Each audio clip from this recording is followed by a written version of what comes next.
have on the list is to approve the minutes from the October 9th meeting. Is there a motion to approve? So moved. And a second? Second. Thank you. If folks can come off mute, all in favor, say aye. Aye. Aye. Any opposed? All right, the meetings are approved, or the minutes are approved. Now we'll come to review the agenda for today. We will hear from Peter. Thank you for coming from Minnesota Commerce, and Aaron Cocking, one of the members of our task force, about insurance issues in just a bit. And then we'll hear perspectives from a panel of affordable housing developers and providers. And then finally, we'll spend the second half of our meeting in small groups, continuing our work on options for solutions. At the start of our meeting, we do have a staff update to share. Karen Gades, one of our consultants from Management Analysis and Development, is moving on to a new role in state government at the Minnesota Department of Health. And this will be Karen's last meeting supporting the task force. Congratulations, Karen, on your new position. We're incredibly grateful for your expertise on this project and from my experience with you on past task forces. Thank you so much. We really wish you all the best in your new job at MDH. We will miss you, but we know we have a great staff here to support our work. So thank you, Karen. Thank you. I have really enjoyed working with you all on this important work. So thank you very much.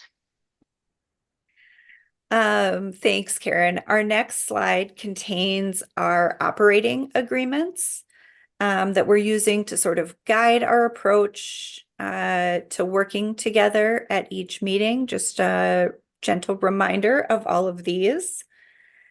And then we will move on to the task force meeting flow. So far, we've been meeting about every 3 weeks, and this is our second meeting this month that's shown on the slide. We will continue to sort of refine this and adjust it as we move through the process. So this is sort of a living document to keep us on track, but also understand that it is flexible based on the work that we're able to do in meetings. Are there any questions with this task force meeting flow?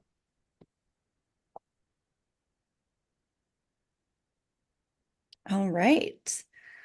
Next, we want to refresh ourselves on meeting protocol. You may have seen that there's been some recent coverage of other housing-focused task forces working on HOAs and common interest communities. The LCC practice is that media inquiries should go through task force chairs or co-chairs, which in this case is myself and Chair Howard. If members of the media should reach out to you for comments about the task force, please refer them to either myself or Mike or to Evelyn at LCC, and she can connect us with the folks who have media requests. And then finally, as sort of a refresher, we had homework between meetings to read some of the resources that have been provided by task force members. I want to thank everyone for your work on this. We will not have time to debrief this as a large group, but we encourage you to bring your learnings and to continue accessing the resource documents as we continue our work in small groups and as our large group.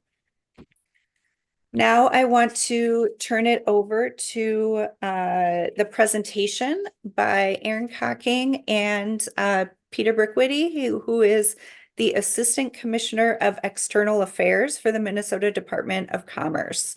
We'll also have time for a brief Q&A after Peter's presentation, which will be facilitated by Katie from MAD. Peter, thank you so much for joining us, and I'll turn it over to you. Thanks, Senator. Hi, everybody. I'm Peter Brickwitty from the Commerce Department. I'm going to make sure I can share my screen with you. Okay. Can everybody see that first slide? Okay, good. Scariest part of this presentation is already done.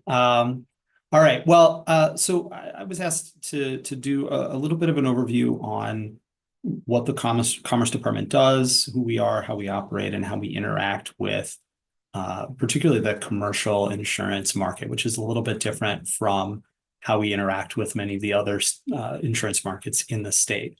So just a little bit about the agency. So Commerce, one of my favorite things to do when I'm out talking to people in person is to do a little show of hands to see if anybody in the room really knows what we do, simply from the name of our organization, because it really doesn't convey very much about the breadth and depth of the work that we do at the agency every day.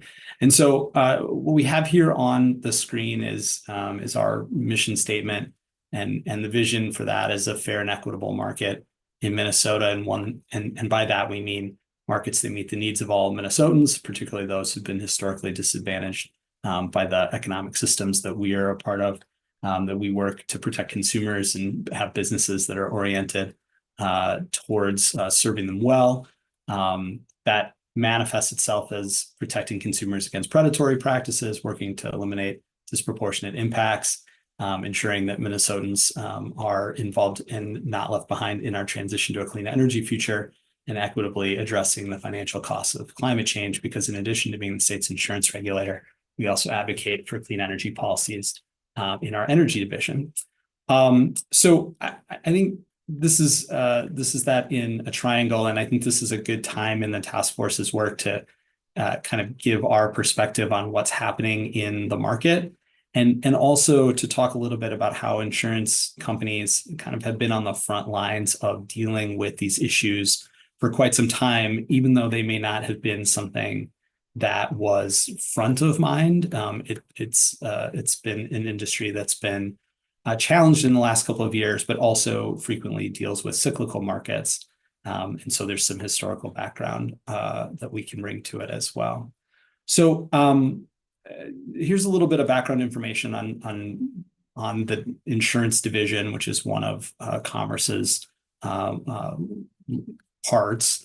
And I think, as I said earlier, because the name of our organization doesn't convey precisely what we do, I think a lot of conversations start where we need to make sure we have a common vocabulary. And so I've put some information here about the types of insurance that we interact with, auto, health, homeowners, et cetera. But I'd like to break that down a little bit more to make sure that we're kind of all establishing what we're talking about together. So when I say homeowners or auto or renters or property casualty or commercial insurance, that can mean a lot of different types of insurance. And so I like to try to break it down a little bit more simply to be insurance for where you live, wherever that might be, insurance on your vehicle, if you have a vehicle, and then insurance for your business. And where you do business could also, involve your vehicle. It can also, in some cases, involve where you live. But I think that kind of framework is a little bit easier for people to interact with, rather than simply saying homeowners, which is a term that doesn't necessarily capture all of the business. Renters, auto, property and casualty is a word that you'll probably hear me say, or a couple of words, a phrase that you'll hear me say a couple of times. And the commercial market also, I think, oftentimes implies something that that doesn't convey the breadth of what that market consists of as well, too. So this is, I think, the meat of what I'm going to talk about here. So commercial insurance rates are, I think, generally less regulated comparatively than other insurance lines in Minnesota. So we've got some comparisons to other large areas of business. So that contrasts with, say, health insurance, for example, which requires an annual rate review, prior approval before use process that the department engages with insurance companies in every year in the state regulated health markets.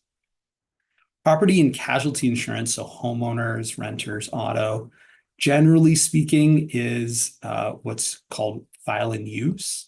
So that means that insurance companies can start using proposed rates or forms, and then we review kind of after they're already in the marketplace.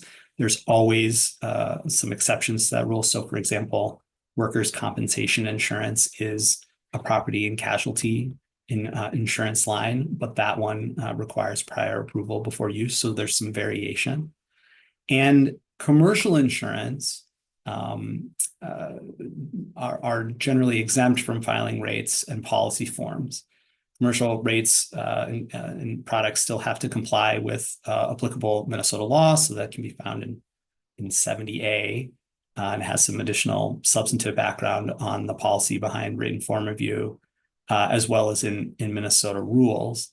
And there are some limited exceptions if the policy covers individuals in their work, so like a solo practice attorney, or if you're in a line of work that requires medical malpractice.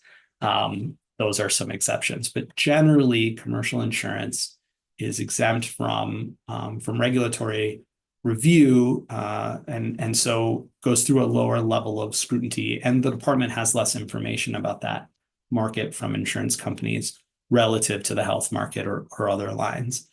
And that regulatory structure is not 100% consistent across the country, but is in line with many other states.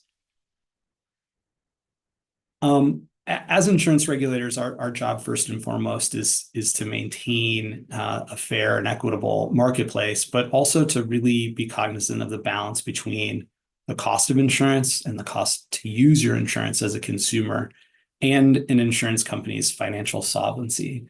And so having that balance point is really front and center for our regulatory staff every day. And insurance being primarily regulated at the state level, that allows states to respond swiftly and nimbly to market conditions in each one of our states. And we do coordinate with other state regulators through the National Association of Insurance Commissioners quite regularly to kind of bring both regional and national perspectives on issues. For example, many of our smaller, more regional companies have experienced challenges securing reinsurance, which is insurance for insurance companies. And the cost of reinsurance has been a big driver in the increase in costs in the markets that we have been talking about today. So in homeowners and also in commercial spaces. And I've also listed some of the other kind of large scale macroeconomic factors that have also been at play both in Minnesota and at a national level. The other thing that's, oh my goodness, I just closed off my last screen sharing by scrolling accidentally. Sorry about that. Let me see if I can get it back quickly. The other large thing that is happening is the impact of climate issues and the increase in larger scale storms and the expense of recovering from those storms. Katie, I'm going to fail to be able to talk and get my screen sharing back up at the same time. So my apologies to everybody. I'm on slide 8. That's okay. Let me pull it up. My You keep talking and presentation. I'll have it up in just Oh a my second. gosh. Thank you. Yeah. Reports of the scariest part of the presentation being done have been greatly exaggerated. Katie's able to pick that up. I'll just note that, this is a graphic that comes from NOAA, the National Center for Environmental Information, and it tracks billion-dollar disaster events from 1980 to the present. And while this isn't like a precise measure, it's a really helpful view of what's happening in our state. And you can go to NOAA's website and quickly toggle through not only Minnesota, but all the other states and other national levels. And you'll see that some of our most expensive years from an insurance perspective have been in the last couple of years. So that purple line at the top is 2022. The green bar pops up, that's 2023. Knock on wood, red is this year, and through October, more in line with historical experience. But one of the things that you'll note if you look at some other states is that contrast this with like a state like Alabama or Florida in the Gulf Coast, you're more likely to have a seasonality to this because most of their insurance risk comes out of the Gulf from hurricanes. We shoot up all across the calendar year due to us having all of the weather that we have to deal with. And so it doesn't take very long for an event to happen. The 2023 jump in August is a 20-minute hailstorm moving through the Twin Cities. And so 20 million and that, or excuse me, 20 minutes, and that was $1 billion weather event for the insurance industry. And so this is a problem that's confronting both insurance companies and insurance consumers. And so I think we could go to the next slide, please, Katie. And here's where I'll kind of leave it and ask Aaron to offer his perspective from the insurance industry side as well. I think because of a combination of the regulatory structure in this market for housing providers being in the commercial market, or in some cases now having to look outside of the commercial market to residual markets like surplus lines, which are even less regulated comparatively than property and casualty or commercial. There aren't going to be quick fixes in this space, and it's going to require action from across a number of industries. I think one of the things that's really helped me being part of the task force and Dion Brown having represented the agency before me joining is that we have a real data deficit. We at the department don't have much information about what is going on for insurance consumers, like the providers who have shared with us both here in the task force setting and also conversations that we've had subsequently. And so getting access to better data is going to be something that I think will really help us better understand what's happening and have better conversations both with housing providers and with the industry. I think it's also going to require a fair level of creative thinking, because I think this is a set of challenges that we've not experienced in this kind of way, where we have a confluence of issues that are all impacting the industry at once. And I think the question there, and this I'll toss it to Aaron from here, is really like, what market environmental factors do we need to allow for so that insurance companies can write in the commercial marketplace, but they're selling a product that people can purchase and afford to purchase and then afford to use, so that it's not something that you buy but ultimately isn't actually going to be helpful if you have issues at your properties. And so that is the proverbial $64,000 question that I think we need to be aiming for. And the points above that will help us understand how do we get to an answer to that question. Aaron, can I toss it to you from there? Yeah, thanks, Peter. Aaron Cocking, President and CEO of the Insurance Federation of Minnesota. We represent the state's property casualty insurance writers, represent about 70% of the market share in Minnesota. I think Peter laid out kind of the good highlight of where they're at and some of the problems. I think it's important to kind of level set on, when we think of the cost of insurance, most people immediately go to the premium paid and what it's going to cost. And premiums are purely a reflection of losses paid or anticipated losses paid. And the problem we've been running into the last number of years is that the amount of losses paid by insurers have been increasing dramatically. And we can go through the reasons why. I mean, one of the biggest reasons, as Peter touched on, is obviously climate change. The increase of what we are paying for our premiums is kind of the direct out-of-pocket cost that we are paying for a changing climate. And that's an important thing to recognize, that as we have more severe storms, stronger storms, more severe outbreaks than we've ever seen before. That leads to more losses, specifically wind hail losses than we've previously seen. And insurers are having to collect more premium to be able to pay those losses. We've also seen significantly in the last couple of years inflationary pressures, the cost of goods that are going up. Now, hopefully, some of that is starting to cool. Unfortunately, insurance, many of you probably are aware, is a lagging indicator that when inflation was at its peak in June of 2022, it took the higher prices getting covered in losses and those losses to work back through the rating system for us to see those in higher premiums. Now that inflation is hopefully cooling a little bit, we're going to see that.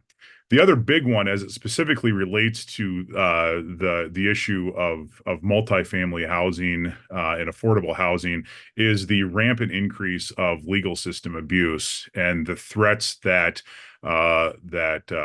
property owners and landlords are facing as a result of some of these novel legal theories pushed by the plaintiffs bar. And as insurers have had to price for those, it's driven a lot of carriers out of this marketplace altogether. And that really gets at the crux of the problem that we're at, which is there are not enough carriers writing in this space. And as you think back to kind of Econ 101, supply and demand, as you have greater supply or less supply, the price increases. And as you have fewer carriers that are writing in this space and fewer options, the price that those folks that are in the market are charging is still there. Now, I would say, Peter touched on the fact that commercial insurance doesn't see rate and form approval in the same way, but that the rating laws still apply to commercial insurers. So commercial rates still cannot be excessive or inadequate or unfairly discriminatory. And the department still regulates that to make sure that is the case.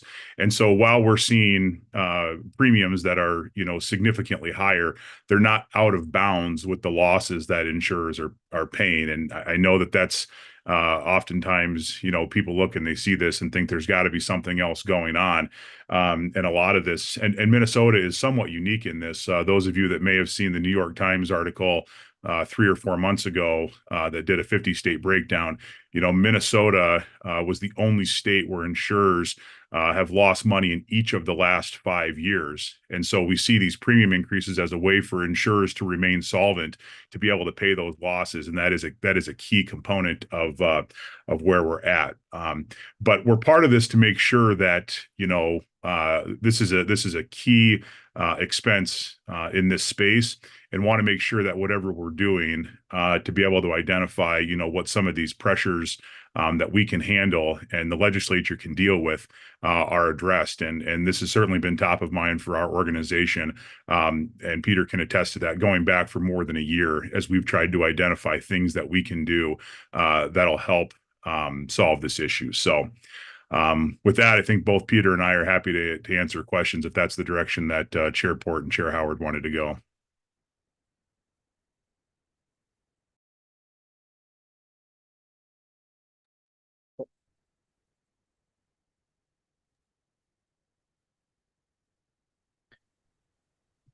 I'll ask a quick question for either Peter or for Aaron. You mentioned that we don't have enough businesses in this market. Kind of who are they? Are they large national companies? Are they Minnesota based? Or what would you say about the profile of the insurers themselves that are in this market?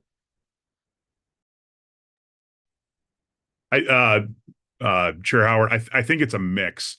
I think that, as one of the things that insurers look at is geographic diversity for kind of spread of risk of their book.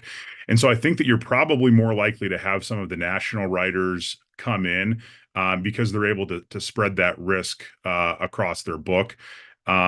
But I think you've got Minnesota riders. Unfortunately, a lot of what we're hearing is that because of the availability of the carriers that want to ride in this space, that a lot of folks are having to turn to, surplus lines or other, I'd say more non-traditional. That's probably not the exact terminology to use, of people trying to find whatever coverage they can. Peter, I don't know if you see something differently from your guys' standpoint. You might know. Yeah, I think that's right. I think the commercial market is a hard one for us to really be able to answer that question, Representative, because we license those companies to sell, but you get a license to sell commercial, which could mean a huge number of different types of actual insurance products. And so we don't, because commercial filings are exempt from that rate form process, we don't have good data at the department that comes directly to us about who's selling what, like in a space that's contained like this one. And so I think we're going to have to work creatively to think about how we source better information from the industry directly, maybe from providers, maybe through other databases. It's been particularly interesting to me to hear folks talk about the multi-layered insurance requirements for many of the lenders that you may need to use to work on a particular project.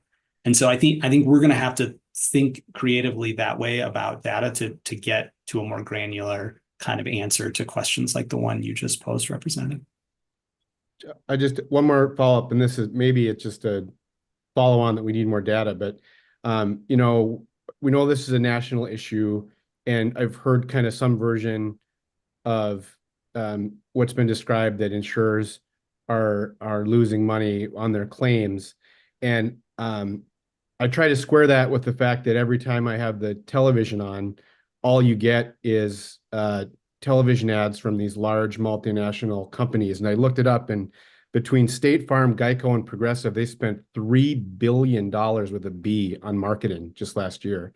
And so I just want to, if it's a data question to try to understand this, it does feel like we're flying blind a little bit to understand what's sort of driving this market generally and some of the decisions being made by some of the big guys.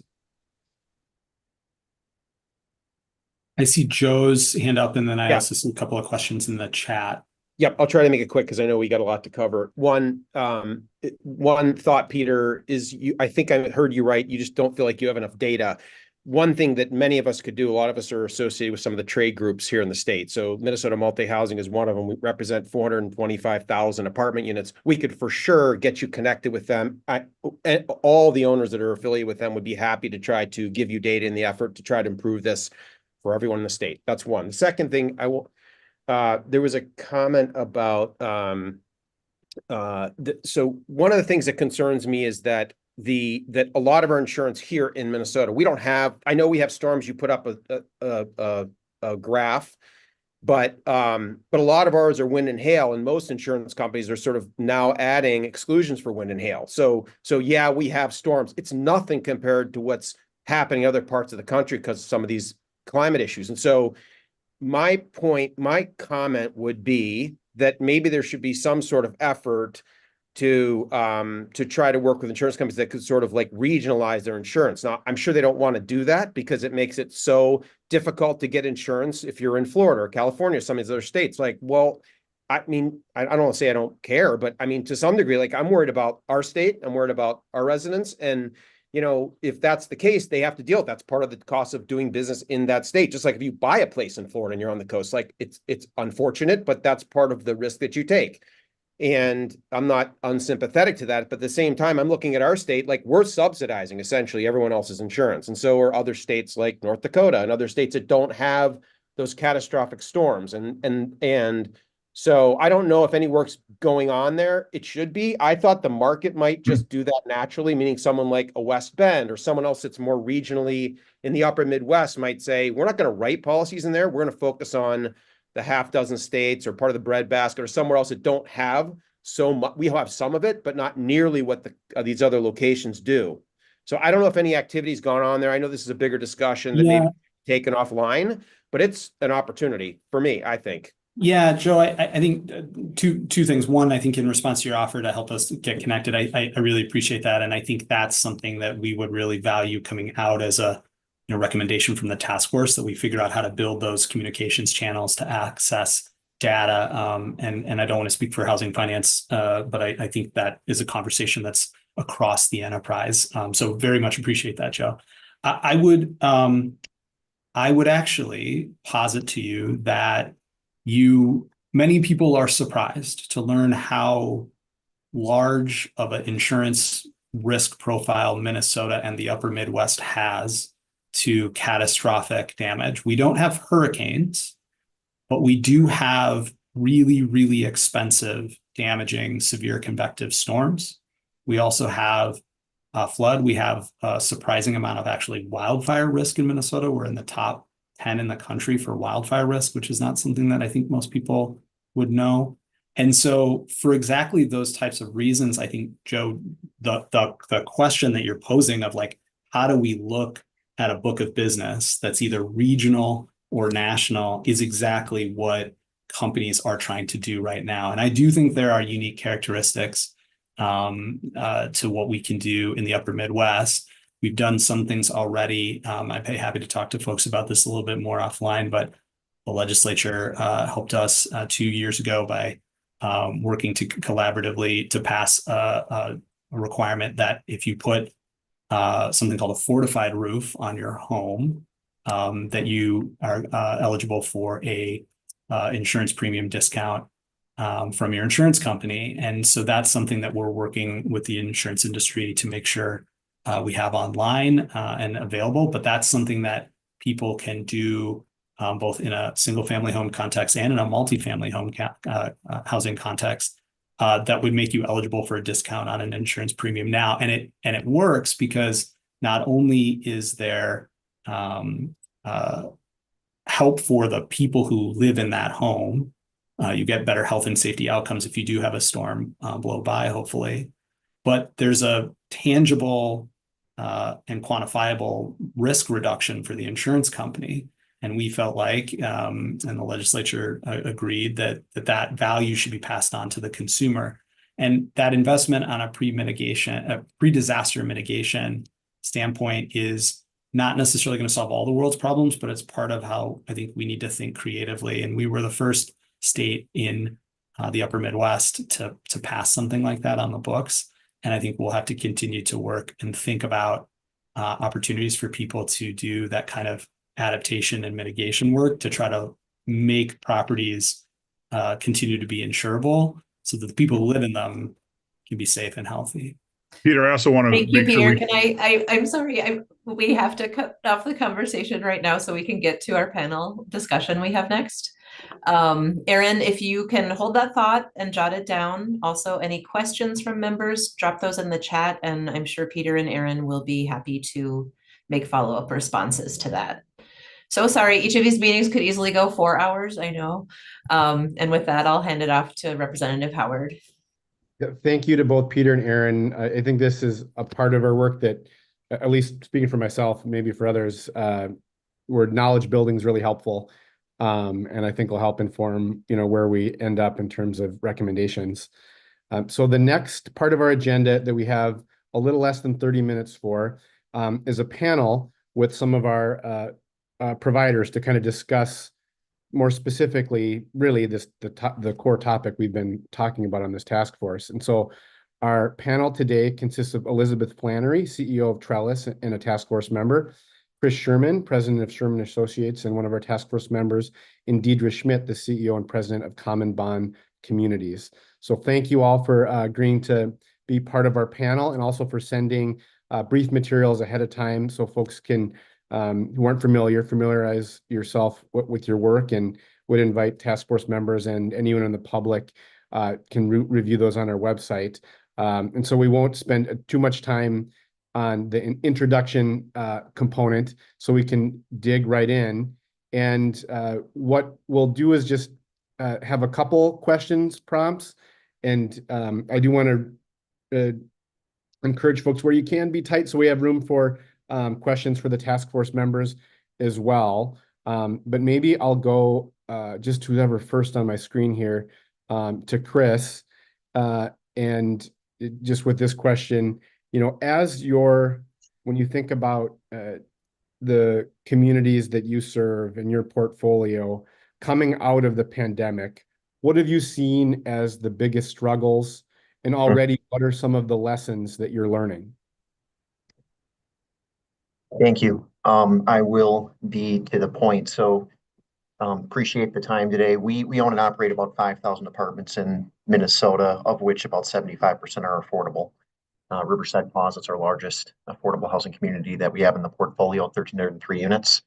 Operationally, over the last 4 years, for a period between 2021 and 2023, we saw the immediate impacts of inflation on expense growth. And for a 3-year period, expense growth outpaced revenue growth. Therefore, net operating income was declining during that period. It wasn't until this last year, 2024, where we started to see revenues outpace expenses for the first time. Certainly, that's been a tremendous challenge. Inflation hits us all immediately on the expense side.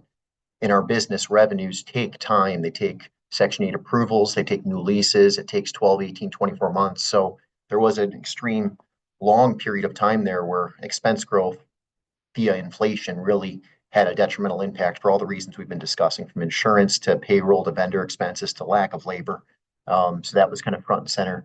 2 expenses in particular for us I will highlight a bit more as we progress through this. Security expense. That was an area that our industry certainly took a bigger load of during this 4-year period, and still today is taking a large load of. It probably peaked for us about 18 months ago, about 10 times what it was pre-pandemic. And since then, it's come down about 50%, but we're still 5 times higher than we were for security expense compared to 2019. Non-payment of rent and bad debt. That certainly has escalated a lot. That hit its peak probably 18 months ago. That's something as well that I want to speak to a bit later. And then just shortage of labor. We've had to lean more on temp labor during this period. That also peaked about 18 months ago as really the job market was as robust as it was. Our temp labor expenses went up, and temp labor is not optimal for us. It's a need that can exist, but when you have temp labor out there providing services to your customers, it's not the same as having a full-time maintenance tech. So those have been some of the big struggles on the operational side. Development-wise, it's been challenged by rising construction costs, then rising interest rates. Each time you think you're close to closing the gap, a new gap's formed for the last 3 years. Over the last 12 months, we've seen a level of stability form with construction pricing, with interest rates coming in a little bit over the last 12 months. But it's kind of the comp sets now are existing properties across the industry that lenders, equity syndicators are all looking at and seeing some of the challenges we're all facing. So development wise, I mean, we have seen a 70% drop off here in the Twin Cities, here in Minnesota, on building permits since peak. So we're 70% down since peak 2 years ago. So, I mean, it needs to be a big focus on how we can really solve this problem on the development side. Lessons learned, just 30 more seconds. Lessons learned, refinance. Just like 2012 to 2014, the same can be said for 2020 to 2021 and early 2022. As we look forward, a big lesson, I think, is when rates get down to zero at the Fed, when rates get low, putting our resources forward towards refinancing and bringing in low-cost debt to Minnesota. That, from an equation standpoint, on a $10 million loan, if we're able to reduce our interest rate from 6% to 3%, our interest expense goes from $600,000 to $300,000. For a 100-unit property, which would probably have a $10 million loan, that's $3,000 per unit per year of interest savings. That's about 2 months' rent. So when we say lessons learned from that period, one of the things that really allowed us to ease some of our losses during that period where we saw expenses outpacing revenues was the fact that we were able to come in and work very focusedly on refinancing debt, bringing in low-cost debt, often in the 2% range, 2 to 3%. And I think our ability as a state to really, during these moments where rates are low, work together to refinance debt across the state is critically important. And then retaining gains, my last kind of key lesson learned. Retain our customers. The last thing we want to do is evict for non-payment of rent. Retain our team members. I mean, team members during this robust job market at the site level were tough to retain when the construction market's strong. Retaining gains, kind of our theme for our company here in 2024, 2025. retaining our customers, retaining our team members. I mean, that's really where we're going to be able to move the needle meaningfully. So those are my lessons learned. Thanks, Chris. Next, I'll go to Deidre Schmidt. Same question. Oh, looks like you're on mute. Hi, everyone. I'll try not to repeat anything Chris said, just in the interest of time. I guess what I'll do instead then is focus on where I think our experience might be slightly different, because of the nature of the portfolio that we own and because of who we serve. But there's nothing that Chris said that I disagree with.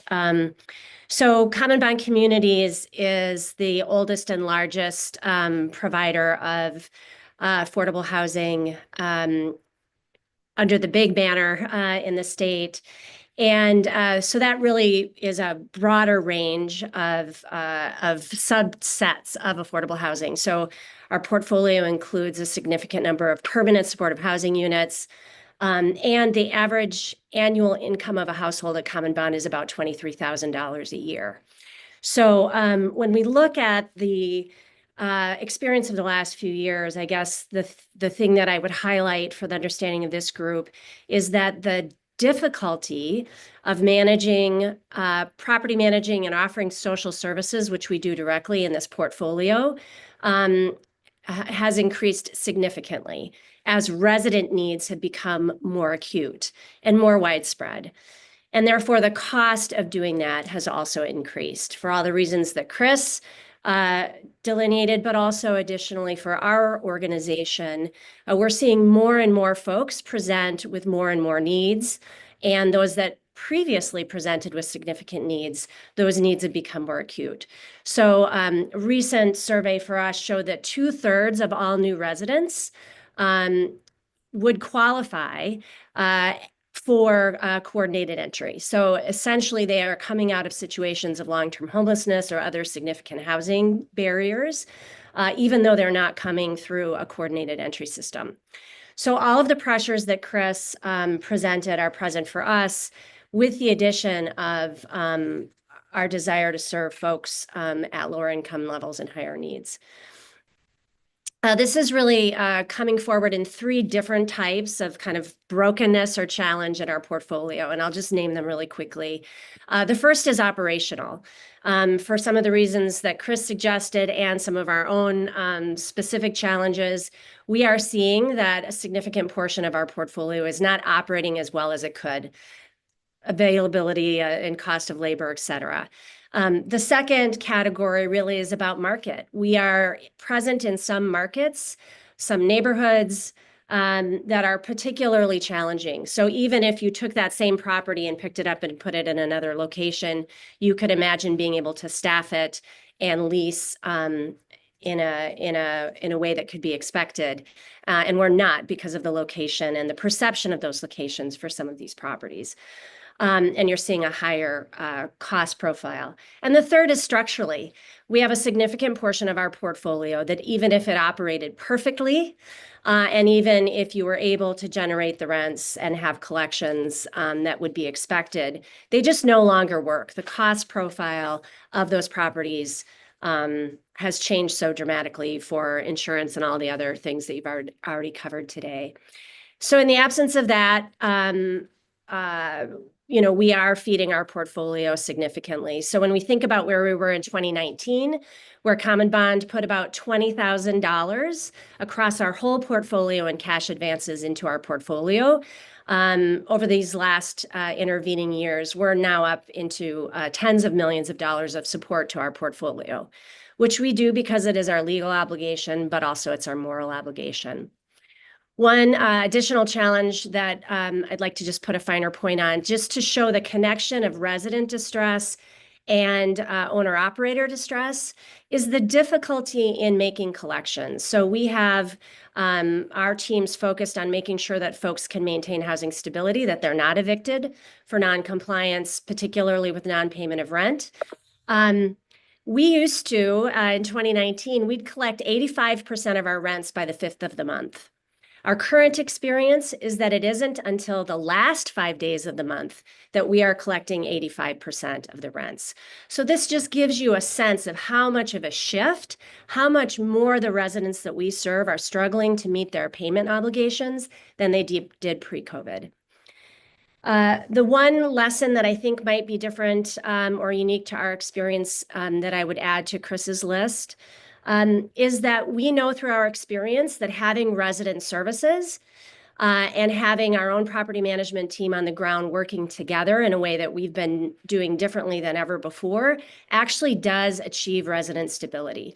And so our continued investment in resident services does help avert traumatic and costly evictions at a really significant rate. So last year we were able to avoid 95% of all evictions that were eligible by virtue of that services intervention. Thank you. Next, I'll go to Elizabeth Flannery. Hello, everyone. Hi, thanks. Thanks for the opportunity to be on this panel, and thanks, Chris and Deidre, for those comments. That's a lot to absorb, and so I'm trying to figure out the best way to add. I think our portfolio and the demographics of our company, we are a nonprofit affordable housing developer, property manager, and owner, more similar to Common Bond. We have in our current owned portfolio 4,200 units, with another 300 currently under construction right now. So, the geographic location of our units is entirely in the state of Minnesota, and more than half of our portfolio is located within the city of Minneapolis. So over 2,500 units currently in the city of Minneapolis. So both of the things that both Chris and Deidre said about the challenges in certain neighborhoods versus other neighborhoods definitely apply to our portfolio, and we experienced to a level that we hadn't in the 30 years previous since the pandemic. So I would say the biggest things that, when I'm reflecting on this coming out of the pandemic is, obviously the two biggest things were the challenges we faced around security costs, inflation in other areas, but security in particular for certain neighborhoods in the city of Minneapolis more than other properties. The other one was the whole eviction moratorium and rent collections, just like everybody else in the industry. That hit us hard. However, one of the big lessons learned and one of the decisions we made early on in 2020, right after the governor's shelter-in-place order, which lasted about, I can't remember how long it lasted. It seemed like forever. But a huge challenge was just the uncertainty of what was going to happen next, and the uncertainty of okay, how do we respond to this, and what are the impacts going to be on our portfolio and on our residents? And I know a lot of organizations struggled with the decision of whether to work remotely or have their staff in place. And we decided as a company and in our management team that it was really important for our residents and for our teams to really view ourselves as essential service workers, I think. And we went back to the buildings and to the properties and to the sites right away, and we stayed there. The challenge for the organization, like everybody, was how do we do that and how do we support our staff? But, with the eviction moratorium and people not paying the rent, it was vital for us to do that. And in hindsight, looking back, reflecting on it, that really helped us weather a lot of the storms that ensued in the coming years. Our teams were there every day with the residents working on the issues. We had one thing that hasn't been mentioned, and I do want to mention because it was important for us when, we were feeding our properties. There was help. There was stimulus funds available, and there was rent help from the state of Minnesota that was essential, and it was actually critical for us to be able to do our work and provide the housing that we need to provide, which is part of our mission. So that was critical. Now that ended, and you could argue it wasn't enough. There's never enough resources in our industry, but that was impactful, and it did help us get through the worst of the rent collection times. I think our biggest period of outstanding receivables was 2022. Right now, at this point, I just reviewed our Q3 2024 financials, and we are getting back to where we were in 2019 in terms of collections and occupancy. So I really hand it to our management team and our staff for doing that hard work throughout these years and really working hand in hand. And I think clearly our residents have benefited from that. So. All right, I'm going to combine these next two questions. And this, I bet you could each spend about 10, 15 minutes on this. But if there is one problem that if that were solved would have the most impact for your organization, what would it be? And then sort of a follow-on is how should we as this task force, with that in mind, what's your advice to us about how we should be prioritizing solutions? Well, we'll just go in the same order here. And so I'll go back to Chris. Sounds great. Well, I had 5, so I got to pick one of these 5. You You know, can pick a couple. Pick a couple. That's all right. Okay. Well, I'll do the first real quick one, as Deidre noted. I think the percentage of rent collected on time, I think should be a KPI that the state considers tracking, and really that percentage of rent collected on time has a direct correlation to our ability to bring in private financing, the value of the housing, our ability to really deliver a longer term sustainability of our affordable housing ecosystem. So KPI stands for key performance indicator. The percentage of rent collected should be something we're tracking. As Deidre noted, 85% is what it used to be on time, and now it's slipped. That KPI is critically important for our private financing partner. So I think that's one thing that's a smaller thing, but that's a critically important thing. Number 2, real quick, aligning, in my viewpoint, from a public safety standpoint, public safety is paramount. And these are low cost, no cost solutions from my viewpoint that really are going to be delivering enhanced tax base for the whole state and have immediate returns. Public safety being paramount, how can we, from a state, county, local level, really have further enhancements made in how we're bringing our public safety resources forward together in partnership to provide safety across the state, but the impact that has on affordable housing from an expense standpoint, security expense in particular, but so many other areas is tremendously impactful. So, I mean, that's a problem that we face with high security expenses today. The solution is really, I think, further alignment that we can drive between state, county, local partnerships. Got a few others, but one that I want to highlight that's a big problem for us. I think it's a big problem for the state right now. It's a level of regulation that exists. In particular, rent control. Rent control right now in Minnesota is having a significant negative impact on assessed values across most sectors. Rent control has been documented over the course of generations across dozens of cities to never effectively working and delivering the outcomes that we are looking for. My view is we have the tools in place from Section 42, tax increment financing, to 40 tax rate to provide the rent caps, income restrictions that are really important for long-term affordability, and having a robust tax base would provide us with the direct subsidy tools, with the ability to add more 4D contracts. Overnight, if there was an ability for the state to consider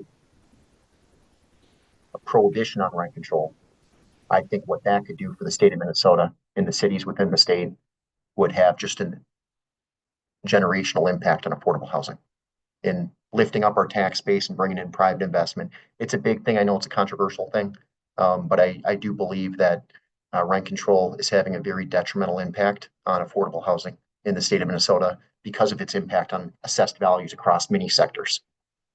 I do have 2 others, but I'm going to pass it off.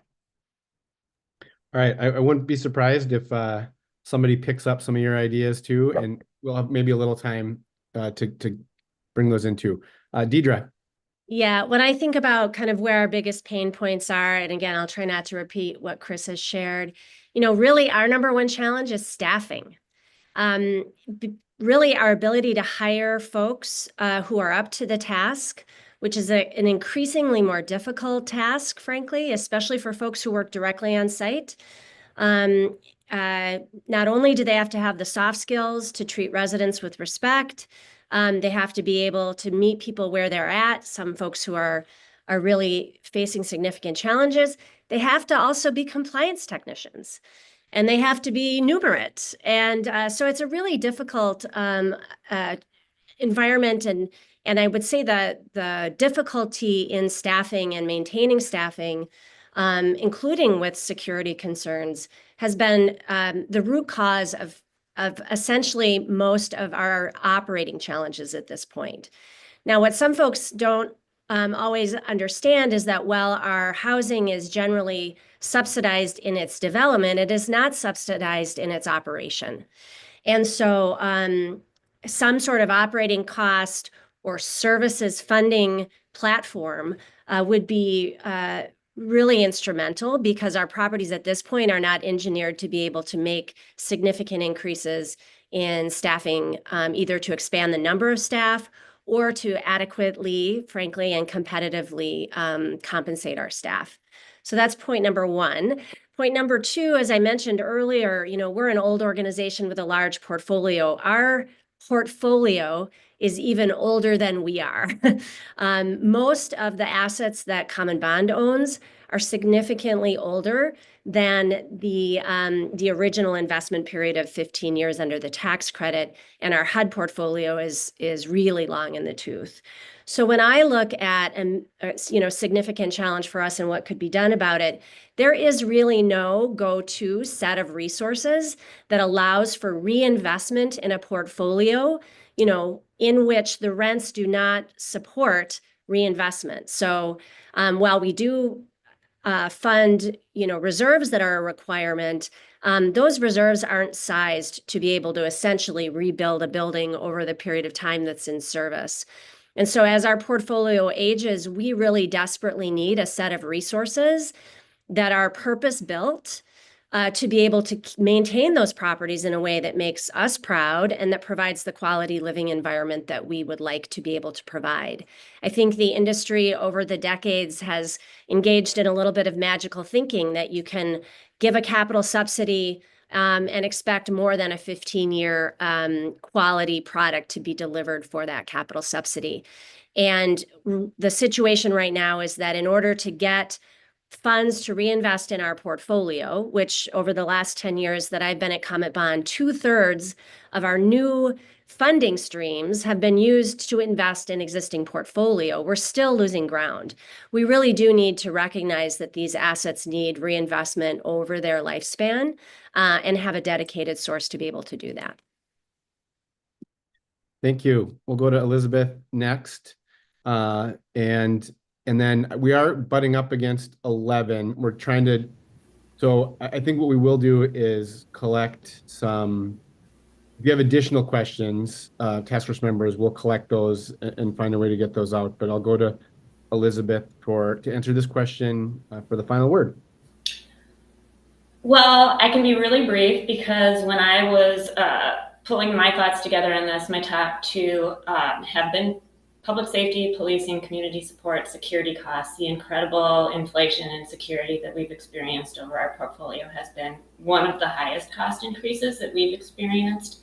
The demographics of our portfolio are very similar to Common Bond's. Over 50% of our residents earn below 30% of AMI. And we have a large percentage of our portfolio that is outside of the extended use periods. They're very old properties. They're in line for their second or third resyndication if that was a path that was available for them. But I agree with Deidre. There is a significant portion of units out there that have no path forward for a very critical and significant recapitalization. Those would be my two biggest things. All right. Thank you. I think it was well said by the other two. So thank you. Thank you to our panelists. Of course, we could do this for 2 hours, but hopefully this is a good segue for us to kind of start to do the digging into the details on solutions and that work together, which is our next portion. And I think I'm handing it off to Senator Port for that. I believe I'm going to give the introduction on the Okay. group work on building out solutions. This is Karen Gatus. Yes. Take us away, Karen. All right. With the PowerPoint presentation, we have an overview of the group work on building out options for solutions. Today, members are going to be in small groups working on building out and evaluating the options for solutions. You are going to be reviewing in groups you're going to consider if the option is underway. You are also going to discuss assumptions and reasoning for prioritization, and then finally have a prioritization exercise based on impact and effort. If you can go to the next slide, I'll just give a little more background. And then this is all going to make a lot more sense when we meet you over in the mural. So the option categories there are 4 of them where the group work is going to take place, those first 4 bullet points. But Representative Howard, if you are equipped to go through the background information, we'll go through that, and then I'll take you over to the mural to explain the workspace. Yes, I can. Thanks, Karen. And basically, I just want to kind of remind folks of the work from our previous meeting to get us here. And thank everyone for all the sticky notes they put together during our last meeting and then after it. And what we've sought to do here is to organize those in a way that makes sense, address a few of the duplicate or interlinked ideas into a single note, and group these items into what's on your screen here. One note on the values and principles. There were some stickies that they were less specific or tangible solution ideas and more sort of about kind of overarching values and principles, which we think are really important. But at least for today, we're not going to address those. We're going to deal with some of the more specific, tangible pieces. That said, if you were a person that had one of those values and principles sticky notes and you think it actually fits more specifically in one of these other categories, definitely feel free to bring that up in your small group, and we can work together on those things. There isn't an exact black and white way we're doing this, but this is a way to kind of organize our work to get to the next phase and the next, layer deep.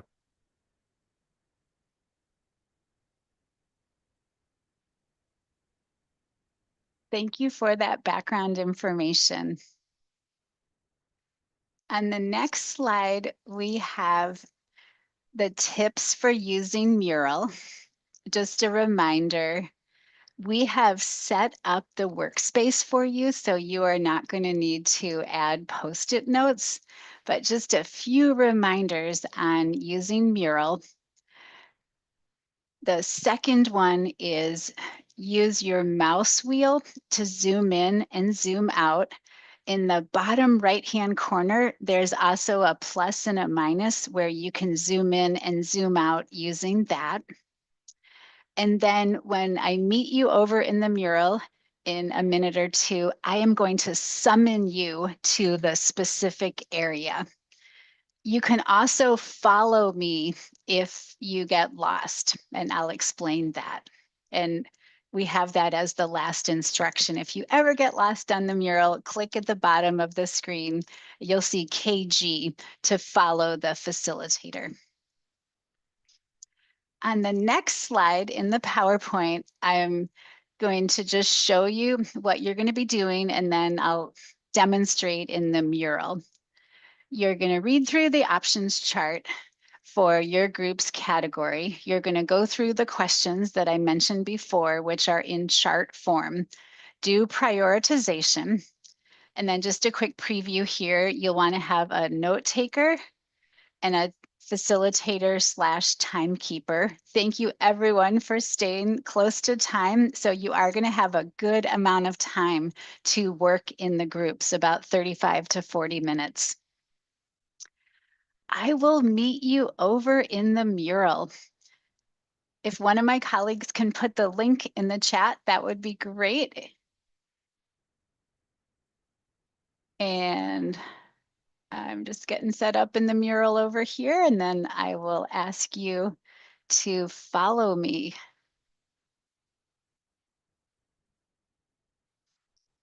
I'm going to show you the instructions, and then I'll actually show you the workspaces, so I think it's going to come together and make a lot more sense.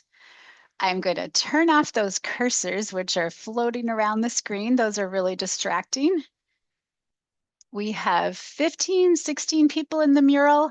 If anyone has any technical questions on getting into the mural, Katie Hatt or Jenna Lane can help you out. I'm going to do the summon feature right now. So everyone should be looking at a blue box. It says participant instructions. Read through the options chart rows for your group's category. Enter the information in the mural work area for your group for each option. So now I'm going to scroll over and show you what this looks like.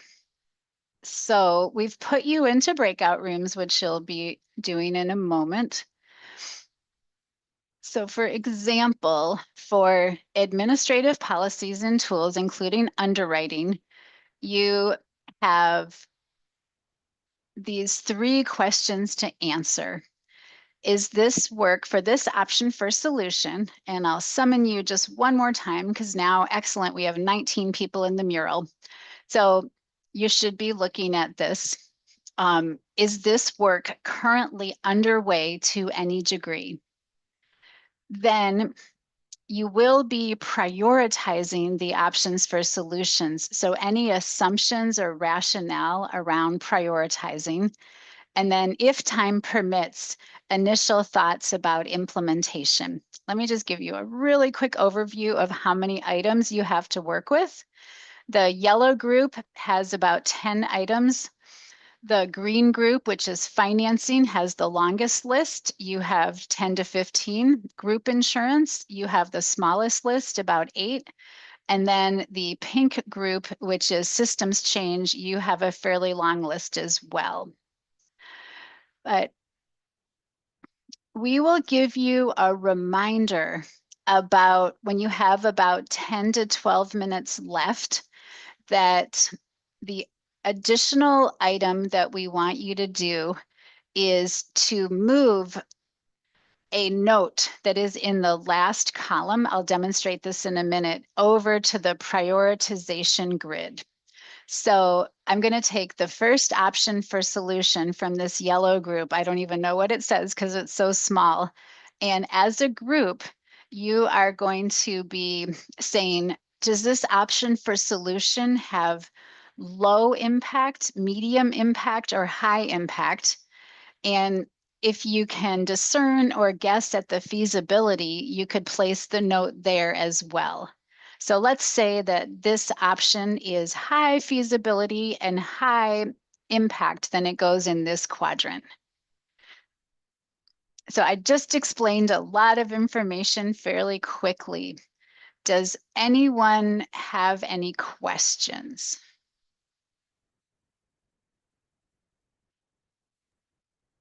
On feasibility, Karen, would Yeah. you say high feasibility means more easily implemented? Yes, more easily implemented, and implementation is a good synonym for feasibility. Yes. Yep. That resources might be available or some groundwork has already been laid in that area. So thank you for the question. Yes, Commissioner Zhang. Thank you, Karen. What about for impact? Are we talking about like numbers or like about like quantity or quality in this case of impact within historically marginalized communities? Because of the large amount of content that groups are working with, it is very broadly defined. So your group can place the item on based on impact. So it is impact in the greatest or largest sense. Because right now we're taking about 30 ideas, 35 ideas, and trying to narrow them a little bit. So impact in the broadest sense.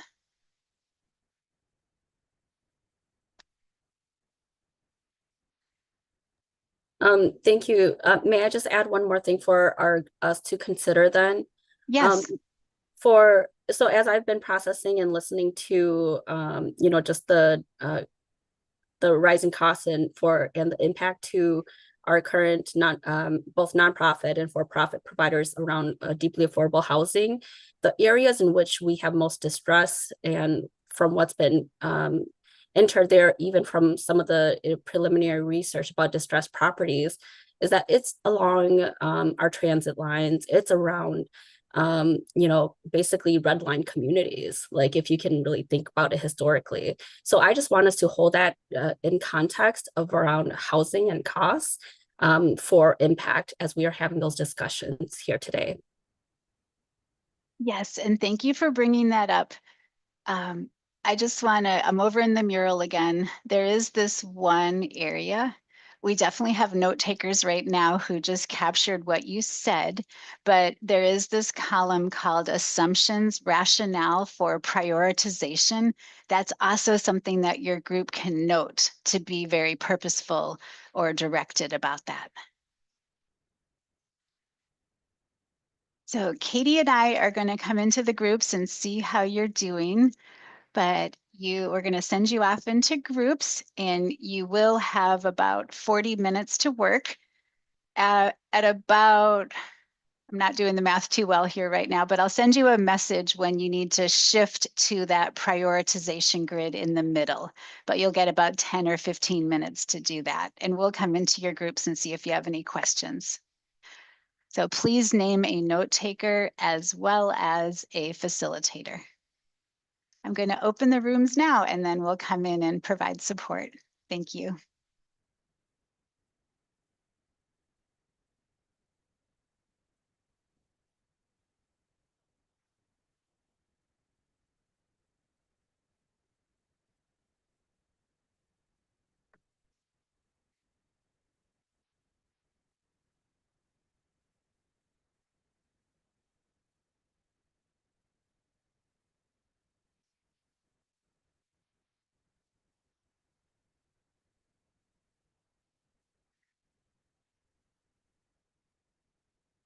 Okay, Chris, you have the option to join the group on financing. Okay. I don't know, Elizabeth, I know she jumped out of the meeting, so I might have to reassign her to a group. Okay, so Elizabeth is supposed to be in the pink group or systems change. So participants, you are unassigned. Elizabeth, I am assigning you to the systems change group. So Elizabeth, you should be able to join the systems change group.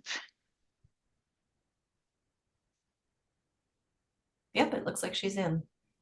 Okay, good. Well, let's do the math here to see when they need to switch over to prioritization.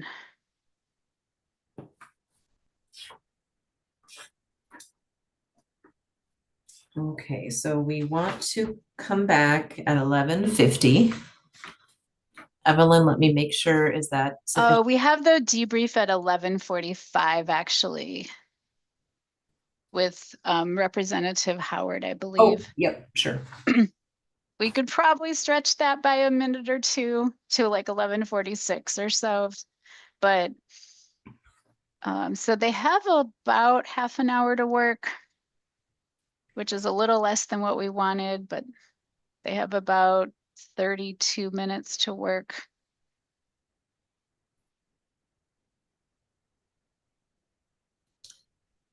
And Karen, that debrief could really be a minute or two. I think it truly Yeah. is a transition into the recommendations. Okay, so let's say we bring them back at 11:47, because sometimes with Zoom, it can take like 30 seconds to a minute to get people back into the room. Mhm. So I believe that's about 34 minutes of work time from 11:13 to 11:47. So I'm just doing my math here. So 47 minus 15 is 32 at 11:30. We can also watch how they're doing, Mhm. but at about 11:32/11:35, sometime in that time frame, we can give them probably would give them a warning around 11:30. Yeah. But we can watch how they're doing. Yep. Katie, do you want to just join, say 1 and 2, and then I'll join 3 and then 4, just to make sure they understand they're all ready to go with the mural? Okay, so that means I'm going into the yellow and the green. Yes, I'm just checking. Yeah, you would be going into yellow and green, and then I would be going into blue and then pink. Okay, and one other note, Karen, that I'll mention in my small groups that maybe you want to do in yours as well. They can choose to combine options into a recommendation as well. So as they might be seeing ones that are very similar or Yeah, okay. Thank you for that reminder. Yeah, we didn't make that explicit in our notes. So I'll mention that and I'll see you guys back in a second. All right, thank you. Jenna, I'll ask, do you want to come with me into these or would you like to stay put? You're on mute. Sorry. Yes, I was going to try to use this time to clean up my notes if that's possible. If that makes sense. Absolutely. Okay. Sorry, that was kind of a fast and furious session. So. Nope, Okay. that's great. Okay, we'll be back in a second. Thank you both.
Karen, how did your check-ins go?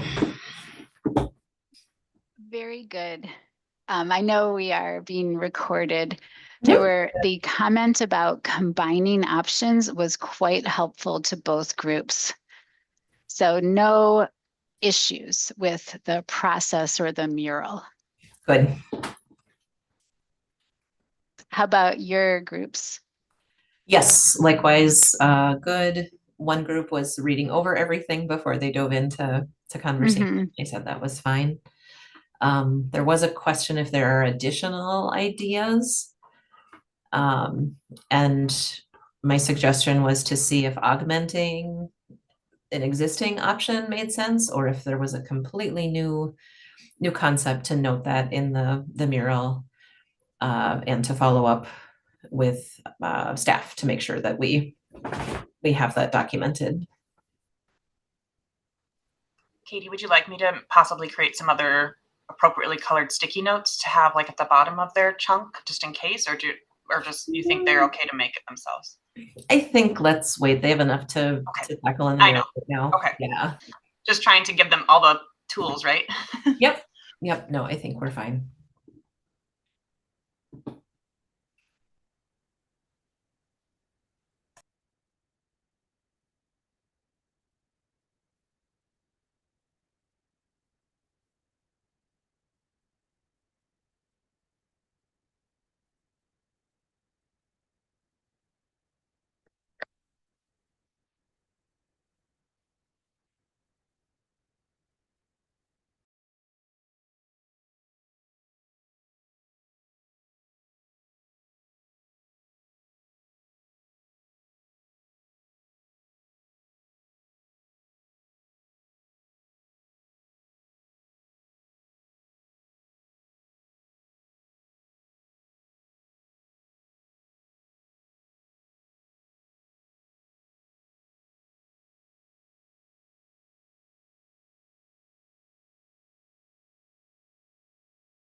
We have group work ending at 11:48. We decided to give the groups a little bit more time. So I sent them a message. I will be closing the rooms in about 2.5 minutes. Thanks, Karen.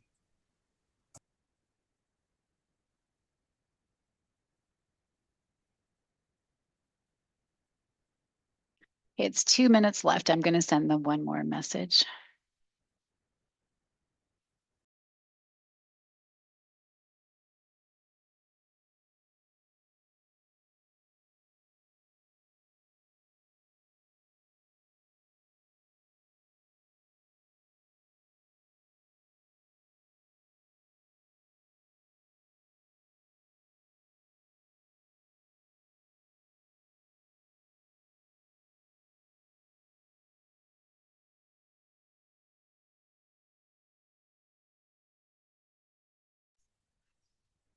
Evelyn? Yes. Quick note, and I know we're on public broadcast, but in your remarks about the next section, I think going through the content and then noting that we'll also check in with the co-chairs, given that it looks like most groups may need some more time. Okay. Here, and then when we talk with them, we can Great. see what that looks like. Thank you. Yep. So Evelyn's going to say about noting that groups need more time.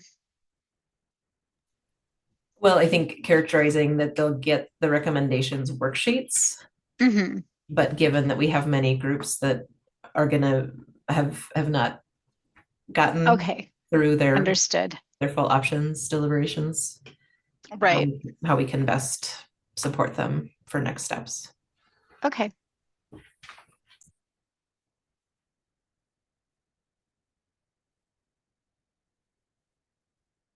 Closing the rooms.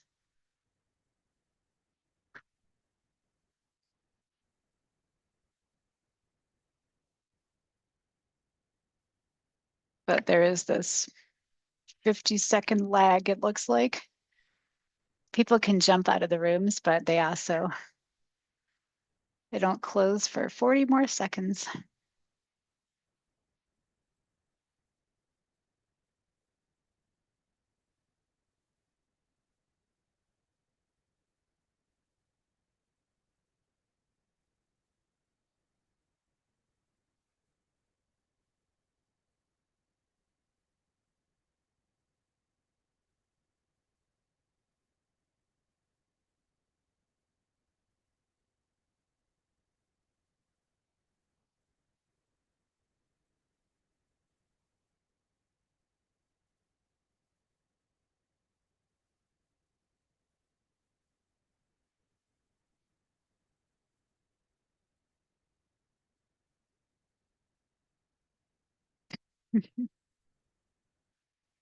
Welcome back, everyone. See a few more people popping back in. I am going to hand it off to Evelyn to talk about next steps and how your group work is going to work towards recommendations. Thank you, Karen. So in between this meeting and the next upcoming meeting, which is November 20th, we're going to ask you to work in these small groups in whatever capacity makes sense for you and your team, whether that's in pairs as the large group and in small groups with just 3 people, over email, over a Zoom type platform, or in person. We're asking folks to continue to contribute to the mural, which will stay open through November 15th, which is when we're shooting for homework to be turned in. This afternoon, I'll be sending out an email with the recommendation worksheet, which is what you and your group will work on to develop the recommendations further. And then you'll be submitting those back to me by November 15th so that we can get those all put together and out for the whole group to take a look at for the upcoming meeting. In the left column of your group's mural workspace, there are sticky notes. Please type the names of the group members working on that option in the recommendation worksheet. So you can, again, work with a partner, someone in your group. You can work as a whole group or in smaller groups of 3. Our goal is to have at least 2 members of the group have input on every recommendation. We also encourage you to cover as many of the options in your category as possible for this assignment, but if some aren't claimed, that's okay. Do your best to just share the workload. We can also take a quick look at the recommendation worksheet here. Again, I'll be sharing that out this afternoon as well as a sample worksheet. So you can take a look at that to kind of gauge how much information you should be adding to this recommendation worksheet. Just remember that this worksheet is the first step of the developing of these recommendations. So it doesn't need to be a novel. It can be bullet points. It can be, a brief paragraph, something like that, just to get the essence of the recommendation. So yeah, there you can see the instructions are in that left column, and then the responses should be written in the right-hand column. And just let us know if you have any questions. I'll be sending those out this afternoon with some more instructions, and just please let me know if you have any questions that are coming up out of this, and I'll be happy to get back to you. We're also going to be setting up some time with agency folks to answer any questions that might come up. So please reach out to me via email if you're interested in speaking with any agency folks and specifically who those might be. Katie? Thank you so much, Evelyn. Let me just note a couple things. And first of all, let me say we're thrilled to see that small group discussions were really productive, that you enjoyed that time. We know this was a lot of content being thrown at you today and a lot of work ahead. So again, Evelyn will send follow-up emails. You can talk with us, with the co-chairs between meetings. For this worksheet, again, Evelyn will send out the template. We'll also send out an example so you can get a sense of what we're looking for in terms of content, etc. Keep in mind, these are worksheets. These are not you're handing in your final assignment. So we want this to be a way to help organize your thinking and information and content so that, again, in the weeks ahead, we can be balancing continued small group work and even work in pairs with the full group tracking and also providing input. So again, the worksheet, you'll be filling out who is providing content, which option or options are you including in a recommendation? So if you're blending some options, noting that here, some implementation considerations, just highlighting here, this does not need to be anything other than you can literally go in and highlight. This is something that that we think is going to be a change in federal law. You don't need to know what the change is or more detailed information. And then going on to a couple of next questions and considerations around timing. Who are key implementers and partners going to be? Language for the recommendation. Unintended consequences, so those could be good unintended consequences or negative ones. And then other thoughts or questions. So that will be the general worksheet that you'll work on in pairs. Ellen, let's go to you for a question, and then I do want to go over into the mural to just show what Evelyn was mentioning just a second ago about where to note who the people are working on different options.